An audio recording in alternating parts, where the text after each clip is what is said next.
are you guys doing? Yes, it's a great day. It's a beautiful day. We are alive and we have a lot to be grateful to God about. Thank you so much for joining in today. And just so you know, if you already don't know, that orange is the color. So I don't want any of you to be forgetting that orange is the color of the revolution that's already sweeping across the nation. Okay? I told you, don't be looking for this revolution on the television. Don't be looking for the revolution on the radio. It will not be televised. It will not be announced. You will not see it on the billboard. But the revolution already started. Okay? So let me put on my revolution cap. All right. So that's it. That's the color of revolution in Nigeria. It's orange. A lot of you are asking, what is it about this orange color? Orange color is a color that is not very aggressive. It's a color that is hopeful. It is a color that inspires progress. It's a color that is most pleasant when you are in recovery mode. And so in Nigeria, we're in recovery mode. We're trying to recover everything that the devil has taken away from us. And so that's why we chose the color orange.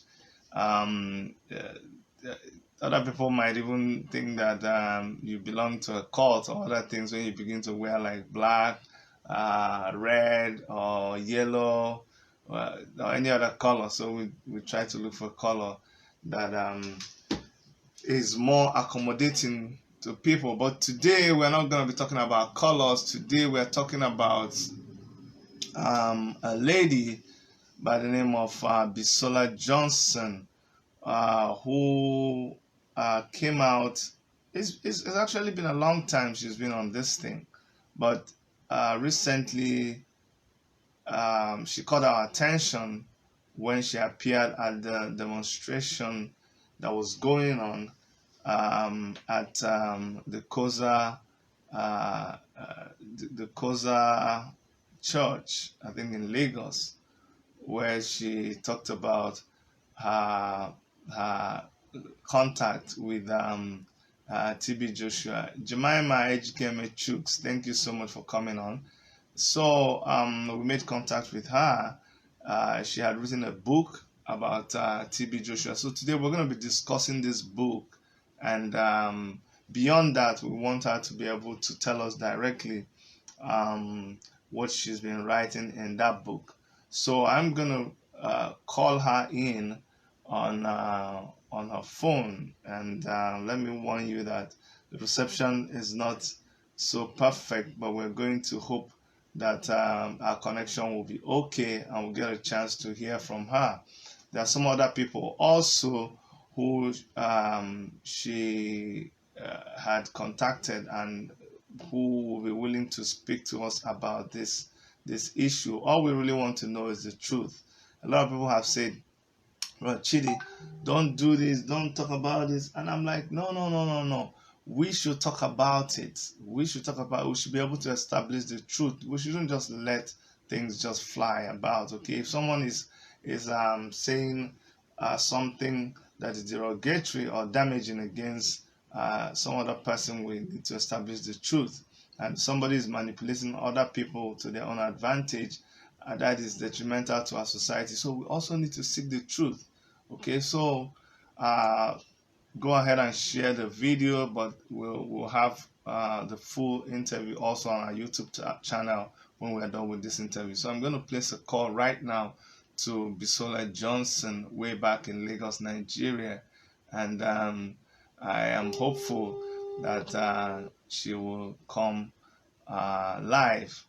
Okay, but it's important that we hear from her instead of just basing our opinions or whatever we're saying on what we hear from people. It's always better when you hear from the person herself I've contacted Bisola now, and yes, she's gonna be with us any second from right now.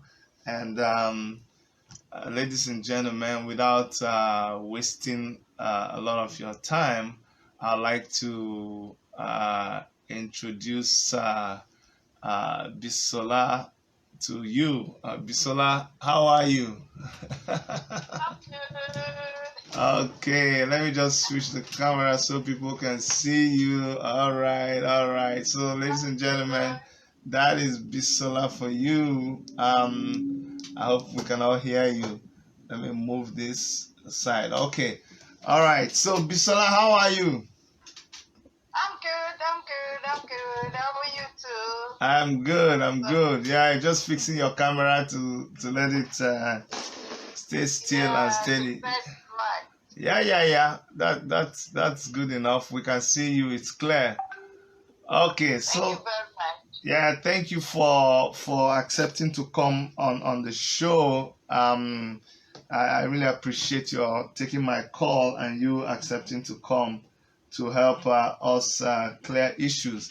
Now, Bisola, let me start by asking you to give us a little background about yourself, where you're from, and how you got into how you got to know TB Joshua.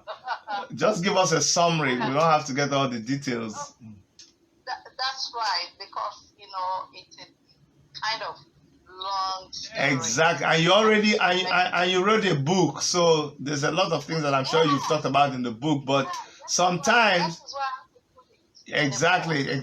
So just let us see your background. Like, I remember one of my pastors used to say, when you're giving a testimony, what he wants to see you say is that, okay, I was doing this, I met Jesus Christ, now I'm born again, I no longer do those things. So tell us who you were, at what point you met TB Joshua. Let us even just do that. Okay, thank you very much. I was a banker, and while I was in Kano, the northern part of the country, working, that is where I had a problem with my house, and I had to come down to Lagos. Okay. At that particular time, I have not heard about TB Joshua. Okay. So when I got home, among families and friends, someone told us that somebody somewhere called TB Joshua. That on getting there, things will be all right. Yeah. As Africans, we want visions. We want somebody to tell us what to do, because at that time I hadn't got relationship with God. Yeah. So we quickly grabbed it and we went there. And on getting there, as I've said in many of my interviews, that he wrote something like Arabic, which I also have it in my book. I have a copy of it in my book that you can see. Oh, fantastic.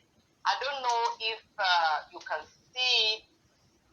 Do you see it? Yeah, I see it. Yeah, he wrote something like that in Arabic and said I should put it under my pillow, which I did. And ever since, I always dream about TB Joshua, dream about synagogue, and after going back to synagogue to tell him my experience, he said God wants to use me in the synagogue. And that was the beginning of the trap of 14 years experience in the synagogue.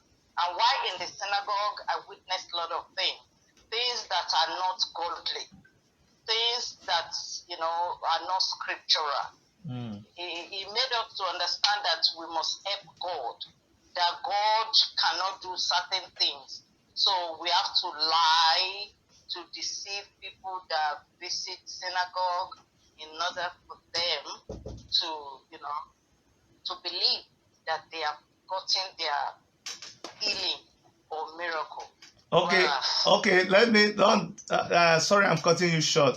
So, you had this experience in Kano. You came back to Lagos, and then you met TB Joshua, and then you started working in the church. I assume you started working in the church as a worker. Sorry, brother Chidi, working in a shrine, but covered in the name of Jesus Christ. Okay, tell us what. Let's be practical here. Tell us one incident that stood out to you that you look back today and like you shudder when you think about it. Tell me one experience in that church, in the synagogue, that you really you can't believe that you went through. Yeah, you can imagine one midnight that I saw TB Joshua wearing black, all black, and some people following him wearing black. You know, so it's one of those days that they will announce that it's going to be in a light out night, that people should go to bed early. You understand? So the light everywhere will be off.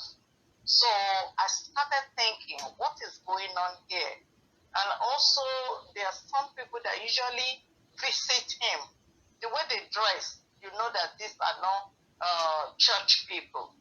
You understand? And they even ask him to be killing rams periodically, like every 2 weeks. Ram must be killed. You understand? So, and also in the synagogue, when people go there for the first time, you will not be asked if you're a Christian or you're a Muslim. You know, it's all about miracle, miracle, miracle. So when you get there, the way anybody get there is the way an occultist go there. And possibly the name miracle, you know, you will not be asked to come into the Lord. It's just miracle. And another thing I see is that, you know, communion are not being served in the synagogue. You can ask anybody. No baptism, either of the Holy Spirit or water baptism. All the things that are core value of Christianity is not being practiced there. Rather, it's work of darkness. Okay, let me ask you a question. Let me ask you a question. In one of your interviews, in fact, the one that is making round now that really got us attracted, that caught our attention, you talked about some I don't know how to describe it, but some intimate relationship that you had with TB Joshua. Would you like to talk about it? Was that true? Do you have any intimate relationship with TB Joshua himself? Okay, I just want everyone to know that I didn't go to synagogue to have sex with TB Joshua. I had problem, and because I was not in the Lord, I thought maybe he could help me. So on getting there and all this Arabic writing and staying in the synagogue. So after staying in the synagogue for some time, for like 2 weeks plus, I was sent to I was working in the studio. Okay, one day while the service was about to start, we, the studio people, are the one that will go out first because everything must be recorded. So he called me. He sent someone to call me into his room. That was the first time I will know his room. I've always been seeing him or meeting him in his office. So when I got there, he asked me how I was hearing. He apologized that they were not eating fish and meat at the time. That whatever I need, I should come to him, that he believed in me, that I can do a good job, that I should relax, I should not be afraid of him, that whatever I need, I'm free. So I thank him And he gave me 500 naira. So I went back. Actually, I was happy, of course. But after like 10, 15 minutes, I was called back again. This was when what my joy started, depleting.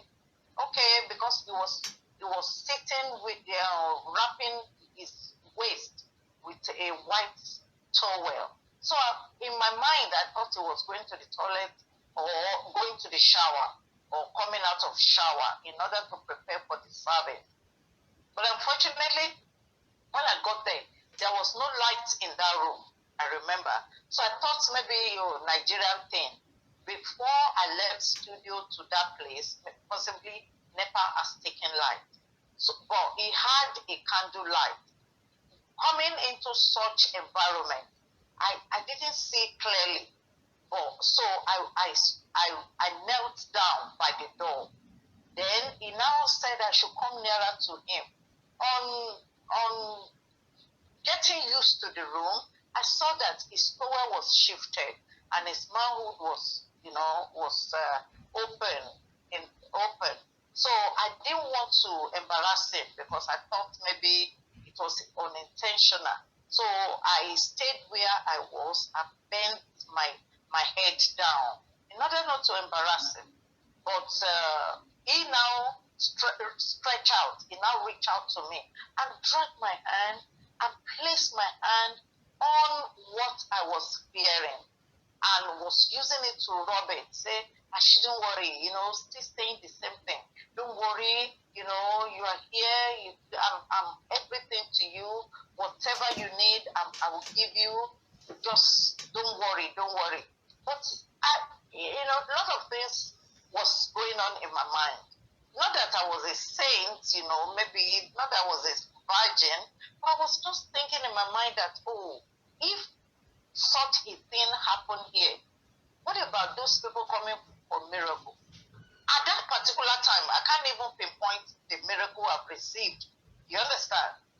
But, because I've been manipulated and brainwashed, so I believe that what is showing on TV, it was real.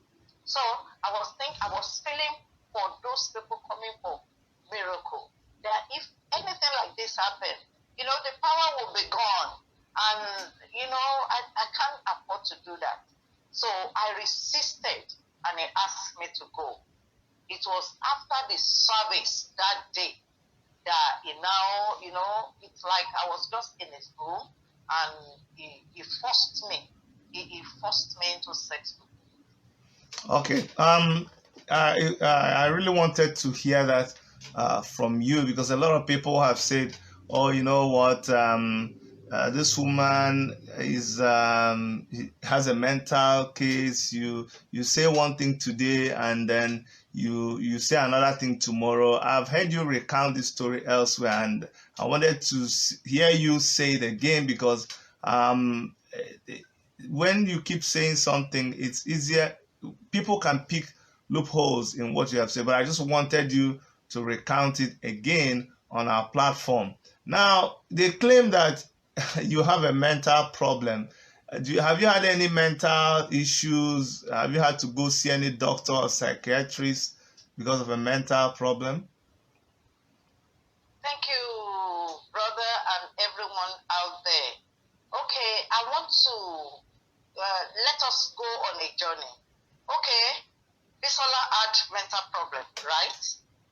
And she entered into synagogue where they said they are into healing and deliverances, right? Mm-hmm. And I stayed there for 14 years. Mm-hmm. And this mental problem is still there. What's going on here? Who is deceiving who? No, I never had mental problem all my life. My mom is still alive. My dad died while I was in the synagogue. So, and I can surrender myself for medical evaluation. So I do not have any mental problem. What they are saying from the synagogue is just damage control. Let me ask you another question. There were times when you went back to the synagogue and you said that the devil deceived you and that you're sorry for what happened. Why did you do that? Okay, thank you. This is part of why I am coming out today to give that information out to people, that they should be very careful who they trust. They should be very careful where they go to. You understand? The Bible says, if you're a Christian, that they that know their God shall be strong, not they that know their pastor. Because I trusted this individual, and because of that trust, he already said to me that my mom and my parents are behind my woes. You can imagine the problem why I came all the way from Kano was because my house got burnt. I lost all my property, and I've stopped working at the time. So it's like, where am I starting from? So I had to, as an African, I had to start running up and down instead of me to have peace in God. So, and he has already told me, I've sent my parents away. Please, enough is enough. Don't come around here. And TB Joshua enjoyed it. That the moment you enter synagogue, parents should not be coming around to bother you. He had one passage in the Bible that he usually use to support that anybody that want to carry the cross must leave their father and their mother and wife and children behind. So at that time, I was just all alone in the synagogue. So something happened because I was a coordinator of visitors. A man called Pastor Neil Labaskokne came all the way from South Africa and brought some sick people along. And why they came to the synagogue, TB Joshua didn't like it, that the people he brought were crippled and blind people. So these are the people he couldn't use to deceive if they are to be arranged at the emergency. So what he did was that he started beating me physically. See, as time goes on, if other ex-disciples start coming to tell their stories, this guy called TB Joshua usually use us whip Koboko. to beat us, koboko, to beat us. So he gave me one dirty slap that I was sent. That slap sent me out of the environment. So and I just said, come on, I would like to go home. I would like to go home. I want to go home. He was so upset that you are telling me you want to go home. Then he used one of his finger, this finger, he marked the floor. He said, if you have 2 heads, you go. Because I was not happy. I wasn't happy. So I just left. That was 7 years into my staying in the synagogue. So I just left. As I left, I spent 3 days not knowing where I was going. Not knowing that TB Joshua has already marked the floor for me to go.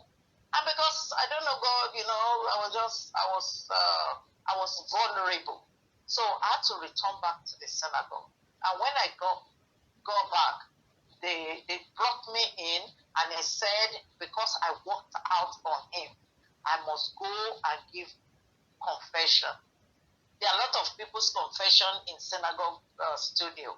All the disciples, we do not know that this guy was keeping people's confession. So in order to use it against them.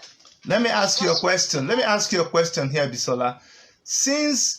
Since you left the synagogue and wrote the book and started giving interviews, did you ever go back to apologize and say you didn't want to do it, it was the devil? 2008, February 8, 2008, I left synagogue. it was only 3 days ago. The driver that, the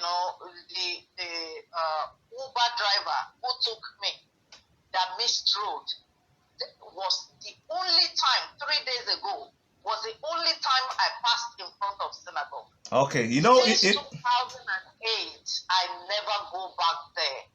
You know why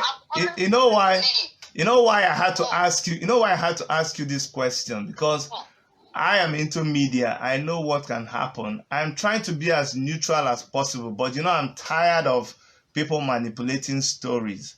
Because the story out there was that you left, you wrote the book, then you came back and you apologized and you left again. So it's good we establish that part. Listen, there are some other people that you mentioned who are willing to also talk to us on this program before we close. And you already gave me their number. I'm going to try to reach out to them. Your connection is already going off, but I'm going to try. No. Whoa, sorry about that. I'm going to try to connect those people and see whether they can talk to us. So guys, I'm going to reach out to, there's 2 people that BISOLA told me that they are ready to also give their own testimony about their experience with the synagogue. The first person is going to be, his name is Paul, and his name is Paul Agomo. I'm going to reach out to him and see what he has to say about this. These are people that I didn't know them. It was BISOLA that introduced me to these people. He said he already talked to them and they were willing to come on the show and talk to us about their experience with the synagogue. So I'm reaching out to them right now. If you give me 1 second, I will call them. This first person is Paul Agomo. Paul Agomo is also in Lagos. He was a former worker at the synagogue, and he promised that when this interview is on, that he could be called upon and he would tell us his experience at the synagogue. What we're trying to do here, I don't, people say, oh Chidi, don't talk about this thing, leave this matter alone.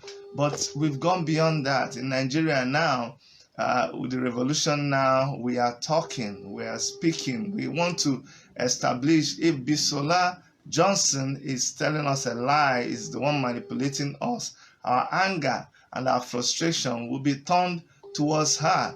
But if the prophet TB Joshua and other ministers like him are the ones who are manipulating the citizenry, then our anger and frustration are also going to be turned towards them. You see, we should stop complicating issues. Nobody is untouchable. Nobody is unreachable. We are all equal. We are all citizens of Nigeria. We all breathe the same air in Nigeria. We all suffer the same thing. Even if you have a $1 billion car in Nigeria, you're still going to be driving it on the bad roads. Okay, so when things go wrong in Nigeria, they go wrong for everybody. That's why we have to keep on reaching out and finding the truth about issues. I'm not able to get to Paul Agomo. There's another person who is Dr. Patrick. Dr. Patrick is also in Lagos. I'm going to try to reach out to Dr. Patrick. I told them I'll be calling them when this interview is on the way, and but you guys know what's also obtainable. But I think Dr. Patrick is online now. If you flip your camera, I'll be able to bring you in. Just turn your camera, sir, so that, yes, turn your camera. I can see you, but you need to turn your camera. Exactly. Just a little bit more. Keep your camera flat, sir.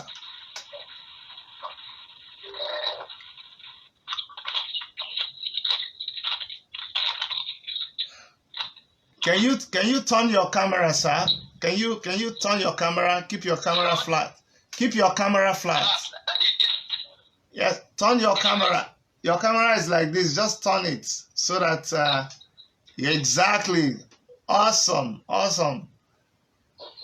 No, you need to take it back. You need to take it back. Take it back. Keep it flat.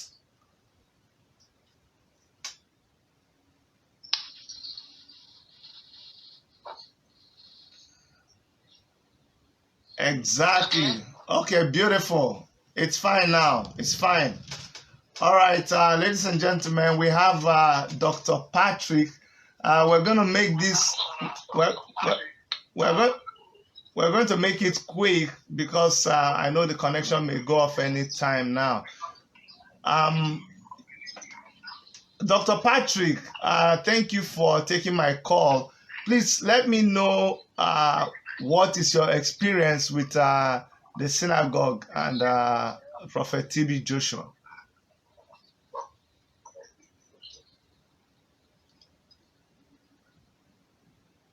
I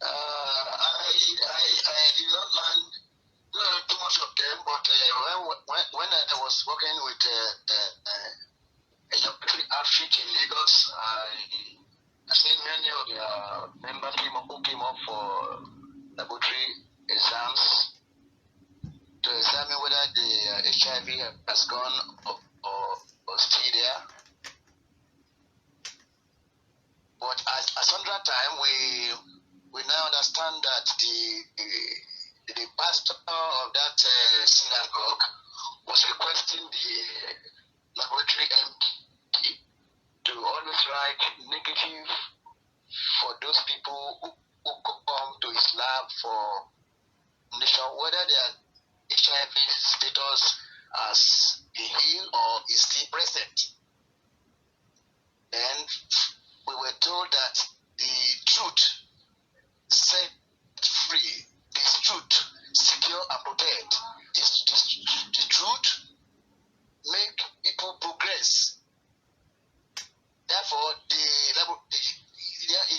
we were now told that that laboratory is based on truth foundation, that at no time should any person write otherwise concerning any patient that came from the foundation.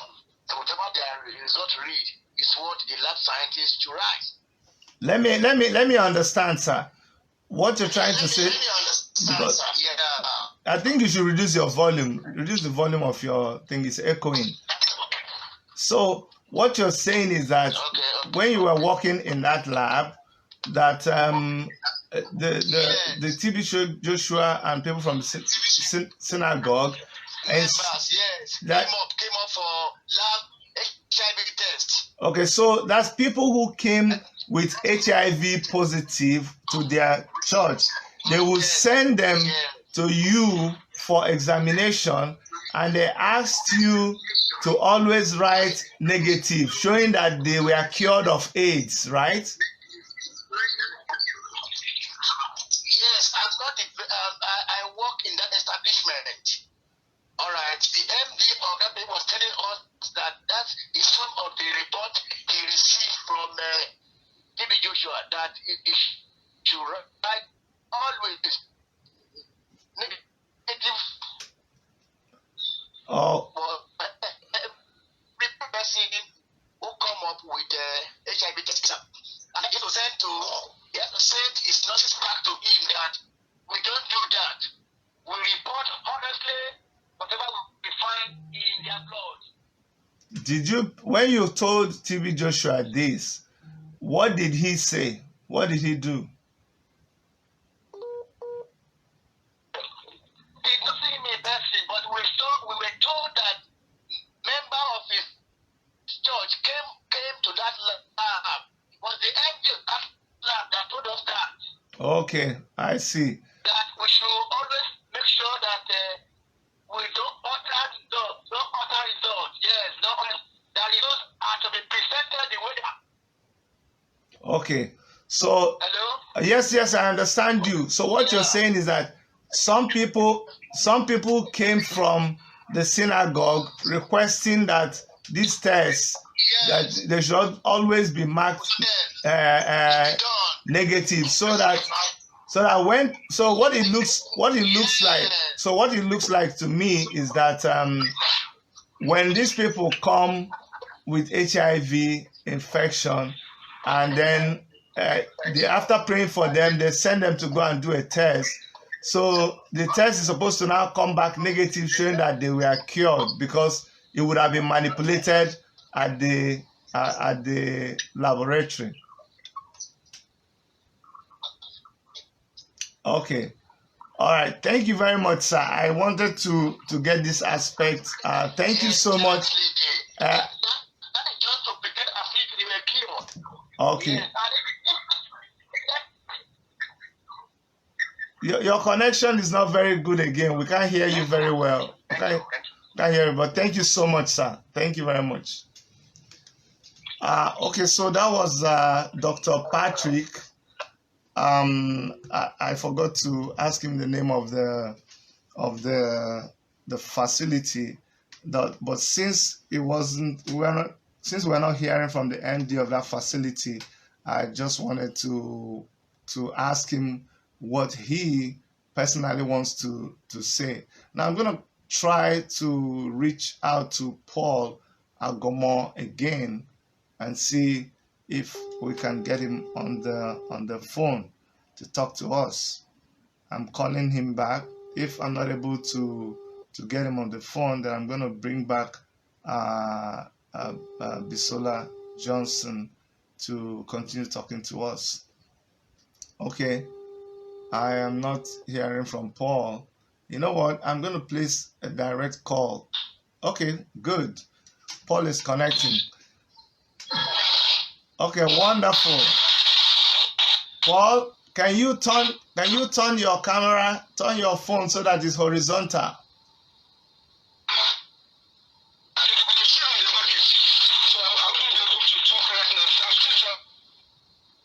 Okay, you're still traveling. You won't be able to talk. Okay, I'm going to call him directly, ladies and gentlemen. That will give us a better audio. We may not be able to see him. We won't be able to see him, the picture of him talking, but let's call him directly. We can maybe just manage his audio. So I'm calling him directly, and he was a former worker at the church, and let us get his own side of story. See, what I'm trying to do is to get as many people's versions of this whole story as possible. That will help us to come to a conclusion, because not sometimes, but all the time, it's better to hear a story from different angles. And I would like to mention here also that I called the synagogue because I wanted to get their own reaction. I called them, and someone answered, a secretary answered, and then I asked if I could get an interview with TB Joshua or any representative from the church, and she said I should write an email, and I did write an email to the church, and I did not get a response yet. So I'm giving them benefit of the doubt that I'll get a response from them, and when I do get a response from them, I will also seek to interview them and get their response I'll get their response concerning this whole issue. But while we're waiting to be able to talk to Paul directly, let me bring back BISOLA on the show to continue talking with us, and then maybe round up the program. I hope we can still reach her. I'm calling BISOLA Johnson again. Good. Okay, BISOLA, it's good that I was still able to catch you. Thank you. Yeah, you need to flip your camera again. I don't know why it keeps happening. All right. Okay. Fantastic. Good. I'm glad that I got you back. So let me appreciate you once more, Bisola, for having the courage to be able to speak up. I know that there is better awareness in Nigeria than it was a couple of years back when you came out with your book, with your story, and a lot of other women are also being empowered to come up with their story. Um, tell me what other experiences that you had with TB Joshua, especially after you wrote the book, because I'm wondering how it must have been when they saw the book. By the way, I was able to talk with Patrick. He came on and he spoke to us. That was good. Uh, yes. We also contacted Johnson. Hold on one second. Maybe he's the one talking, and if he's the one, we'll be able to let him talk. Hello, is that you, Paul? Is that Paul?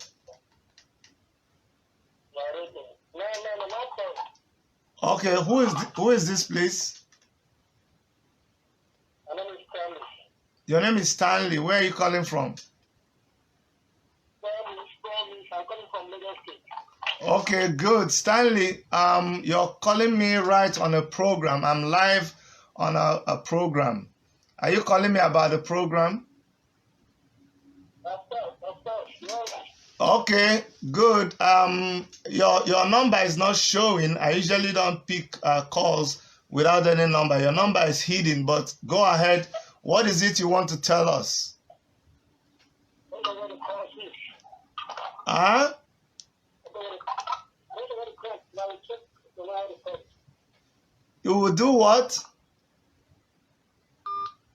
Okay. So I guess the person was trying to reach me. Bisola, someone was calling from Lagos. I thought he had something to say, but his phone went off. So please go ahead and tell us what your experience is after you wrote the book. Yes, after I wrote the book, I put it out there because I want the information to go out. It was on Amazon for some time. Then Dr. Sunday Adelaja from Ukraine saw the book and invited me for interview. I was on his platform 6 times, recounting what I had already written in the book. Mm-hmm. And a lot of people are getting the information. I told them it's not about making money out of the book. I want the book to be kind of document for time to come. But all the things that are in the book, I keep saying it on different platforms. So then suddenly there is one man called Femi Fanikayode. I was in the synagogue when Femi Fanikayode was brought to the synagogue. He had problem of bipolar disorder. Because I work in the studio with the camera crew, if anybody arrives, we have to go first to go and take the video shoot. Hold on, Bisola. Hold on. When you say Femi Fanikayode, is that the one that we know? The one that was former minister? The same Femi Fanikayode. Okay, go ahead. Yes. So then TB Joshua told us during our meeting with him that Femi Fanikayode was also on cocaine. He was addicted with cocaine. So it happened that this same person, when he saw my book, because he's into politics. So when he saw my book, because he wanted to defend TB Joshua, he said a lot of negative things about the book, and he said he was going to send higher assassin against me. That wherever I go, I should just be looking over my shoulder behind me. So I wasn't happy. Why should you say a thing like that? If peradventure I said something TB Joshua. I think he's old enough to defend himself. So in the night, you will see that some people will just be calling my phone number, threatening me. So that makes me not to be able to go out as freely as I am. Look at it. Look at this. This is an hijab. This is Muslim hijab.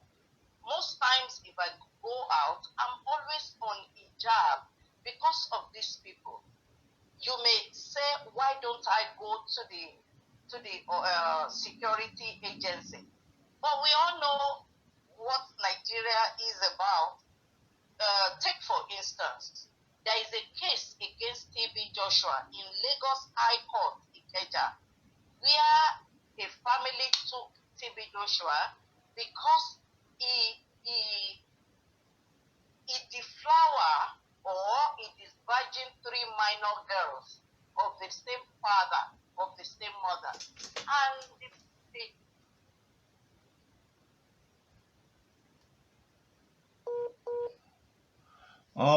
And we're losing connection there. It normally happens. the family No. I think there's a call that was coming in. As soon as she's able to cut that call, she's gonna come back to us. So let's be patient. Okay. Yeah. I think a call was coming in for you. Calls were coming to my phone. No problem. Sorry about Go ahead. You said a family took him to court.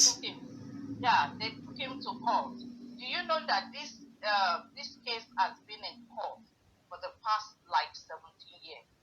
One time, TB Joshua has never been to court. He always pay his way out. Even there was a time the case was thrown out of court. And because the family were not happy, they need justice. They have to take it away from another court and take it to another court. So this is the climb we are living in. See, when the building collapsed in the synagogue on foreigners, the government supposed to take TB Joshua and they're supposed to prosecute him because he built houses without government clearance. He built houses with substandard materials. Till today, we are all Nigerians. Have you heard anything about it? This is the government, this is under the government we are in. So what I thought is that I think what I'm doing is more than TB Joshua. Instead of facing TB Joshua and said, okay, I'm taking you to court, I believe I just need to tell my story so that my past will not become other people's future, so that people will not fall into the scam I fell into. So that is why I'm doing this. It's not for TB Joshua, it's not about TB Joshua, it's for people, so that they can know their God. Because not knowing your God has led many people into bondage of this kind of people like TB Joshua. It's not only TB Joshua, there are a lot of, people like TB Joshua around. And, they are just proliferated. All right. Thank you so much, Sister Bisola. Let me ask you a question, because I reached out to the synagogue people. If wow, they won't even answer you. Well, they asked me to send an email, and I sent an email. If in future somebody that says because I would like somebody who was in the church the period when you were there. If somebody comes and they are willing to do an interview, like one-on-one interview, come on the program at the same time as you, are you willing to come and talk with them? Not one person who has been in the synagogue while I was there. I would want TB Joshua to sit down and let us, face to face, and let us talk about it. Okay, I also reached out. I also reached out to them and said that we would like to interview TB Joshua. We've not heard from them. But thank you so much, Bisola, for what you're doing. You need to stay strong. And most importantly, you need to stay safe. I'm not a medical doctor, but I don't think that you sound like somebody who has a mental problem. I don't know how people who have a mental problem can write a book and and interact fluently. And I've talked to you a couple of times, and you've sounded eloquently. You speak English very well. You've been in the banking industry, according to you, and you worked with them too. If you had a mental problem, I don't think they would have allowed you to work with them. So it is what it is. I was head of the studio for many years. I was head of even admin department for many years. Okay. I was the first person who was, started coordinating visitors. When I was there, any international call that come into the synagogue or email, they call me to attend to the visitors. And also, I also have experience in the maintenance department, the department that builds houses inside the synagogue complex. So I know how they build. I know a lot of things. I've followed them to some countries where they went plan crusade and all that. I think if I was, unreliable or maybe mentally unbalanced, I don't think I would be placed in this position. All right. Thank you so much, Bisola. I'm going to let you go, but I appreciate you coming. And then we pray that God will continue to keep you, and we'll keep this revolution. You did not wear your orange beret, though. Yeah, next time I'm going to wear it. No problem. No problem. Thank you so much, Bisola, and may God be with you, okay? Thank you. Okay. I appreciate you. All right. Hi, everyone. Okay, bye-bye. All right, guys. So that was BISOLA Johnson, and you heard her. You are entitled to your own opinion based on what you have heard and based on what you have seen. Ours is to just go behind the stories and try to also make sense out of it. Like I said, we reached out to the Synagogue of All Nations ministry, and we have requested to have a one-on-one interview with Prophet TB Joshua or any representative that he would choose, so that we can get their own side of the story. From all of us in Toronto Worship Media Studios, this is Chidi signing out. Thank you so much.